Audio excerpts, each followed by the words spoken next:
ஆதி என்னும் பராபரையே, அன்பான மனோன்மணியே, சோதி எனும் பஞ்சகத்தாலே, சொற்பெரிய கரிமுகனே, தீர்த்து நீக்கும் கந்தவளே, திருத்துகின்ற குருநாதர்களே, 18 சித்தர்களே, பண்பான பரமசிவமே, ஓதியே ஜோதிடங்கள் உரைப்பதற்கு நாத விந்து வடிவாக நல்ல துணை ஆவீரே.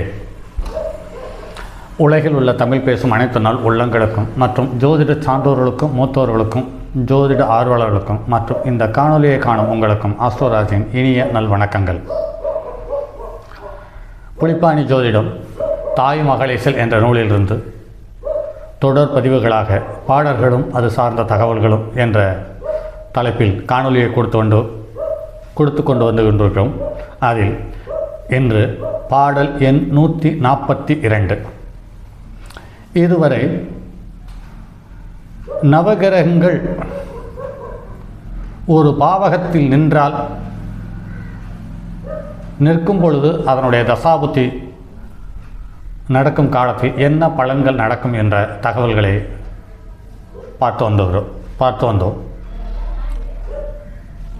தற்போது ஒரு கிரகத்துக்கு கேந்திரத்தில் அல்லது திரிகோணத்தில் ஒரு கிரகம் நிற்கும் பட்சத்தில் அவர்களுடைய தசாபுத்தி காலங்களில் பலன் என்ன கிடைக்கும் என்ற தகவல் சார்ந்த தகவலை பாடலும் பதிவுகளாக கொடுக்க முற்பட்டிருக்கிறோம். அந்த வகையில் சந்திரனுக்கு 4வது இடத்தில் சுக்கிரன் என்ற நிலை சார்ந்த தகவலை இந்த பாடல் வலியுறுத்துகிறது. பாடல் எண் 142. நிலவுக்கு நாளில் வெள்ளி நின்ற விதி எனக்குரைக்க வேண்டும் என்றன் நினைவினிலே நிலைத்திருந்து நிழலென துணையிருக்கும் தாயே அதுகள் களவு நஷ்டம் வந்து போகும் கனத்த பொருள் கிட்டும் விசுவாசன் அன்றும் கன்று காளி மெத்த உண்டு ஆடை மேடை அழகநடி மகளே என்று பாடலை கூறி முடித்துள்ளார்.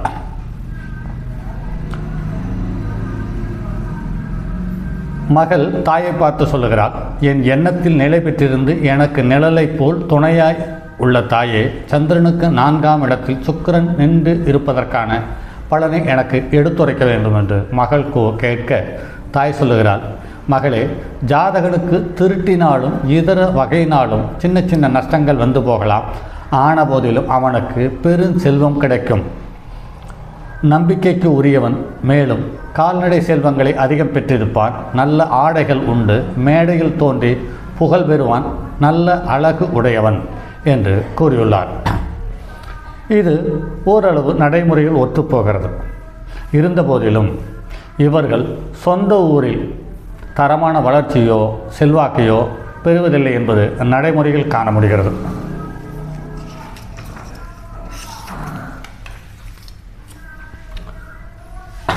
அடுத்து பாடல் எண் 143. தீர்க்க ஆயுள் கொண்டவன் என்ற தலைப்பில் இந்த பாடல்.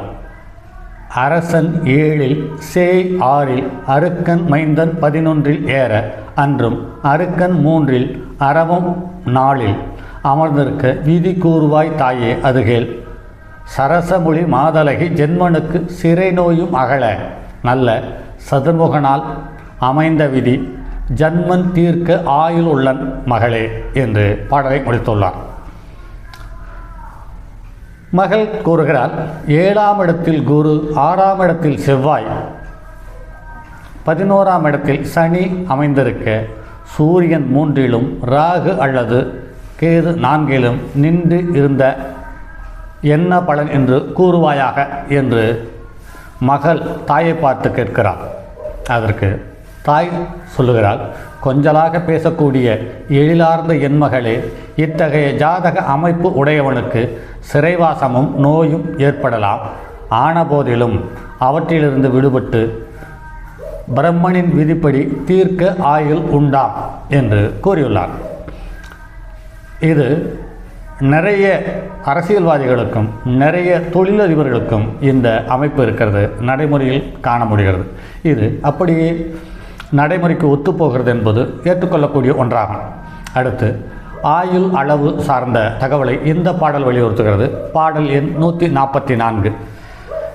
ஜென்மம் நாளுக்குள்ளாக சிறந்த குரு நின்றால் விதி 100 அன்றும் ஜொலிக்கும் சுங்கன் 60 அப்படியே கணக்கனுக்கு தாயே அதுகள் வெண்மதியும் நின்றாலும் விதி தீர்க்கும் உரைத்திடுவாய் பின்னும் நல்ல விதிநிலை அறிந்து மெல்ல விதரணையாய் செப்பிடுவாய் மகளே என்று பாடலை கூறி முடித்துள்ளார்.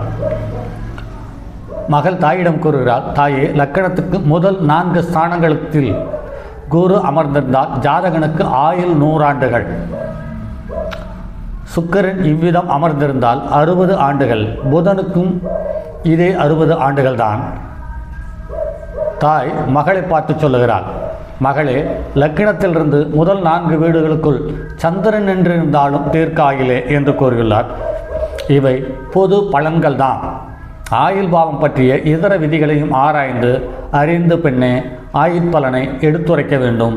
அது மட்டுமில்லாமல் அவசரப்பட்டு எந்த ஒரு பலனையும் கூறிவிட்டால் அந்த பலன் நடைமுறைக்கு ஒத்துப்போகாமல் போகிறது என்பதை கருத்தில் கொள்ள வேண்டும்.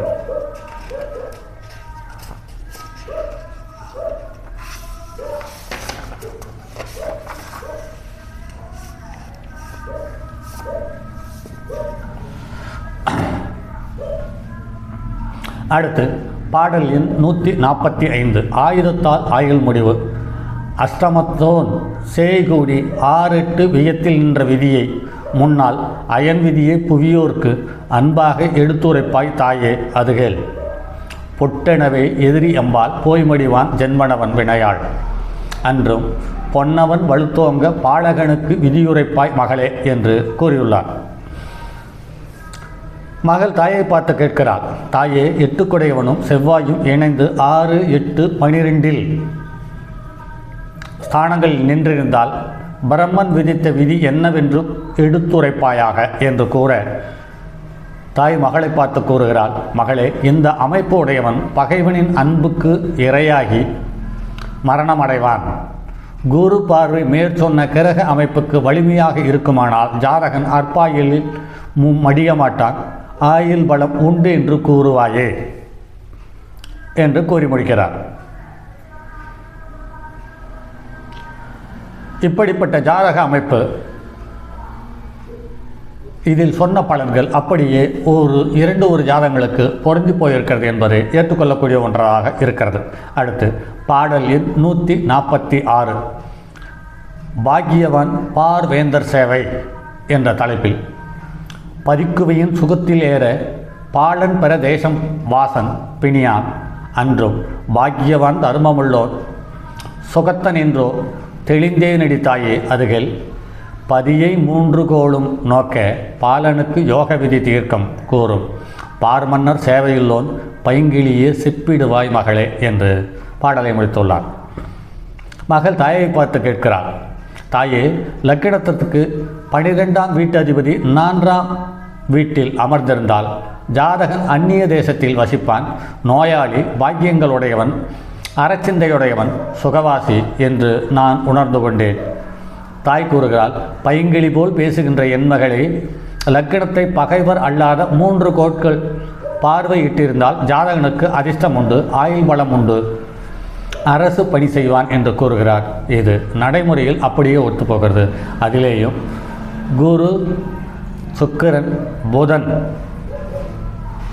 இவர்கள் ஒரு வீட்டிலிருந்து அல்லது லக்கினத்துக்கு 7ஆம் இடத்தில் நின்று லக்னாதிபதி நல்ல நிலையை பெற்றிருக்கும் பட்சத்தில் இந்த பலன் அப்படியே ஒத்துப்போகிறது. நிறைய பேராசிரியர்களுக்கு இந்த ஜாதக கிரக அமைப்பு இருப்பதை நடைமுறையில் காண முடிகிறது. சரி, பாருங்கள் நண்பர்களே, மற்றும் ஒரு பதிவில் சந்திப்போம். அதுவரை உங்களிடமிருந்து விடைபெறுவது உங்கள் அன்பு நண்பன் எம் ராஜரத்தினம். வணக்கம் நண்பர்களே. தங்கமான் மழுவோடேந்தி தன்மதிர் தலையில் கொண்டோர் மங்கையர் பதிக்குச் சொன்ன மாமொழி ஜோதிடத்து இங்கு யாம் உரைப்பதற்கோர் எமை என்னும் பிழை வராமற் காக்க செங்கன் மால் மருகன் யானை சிறன் பதம் காப்பதாமே. வணக்கம் நண்பர்களே.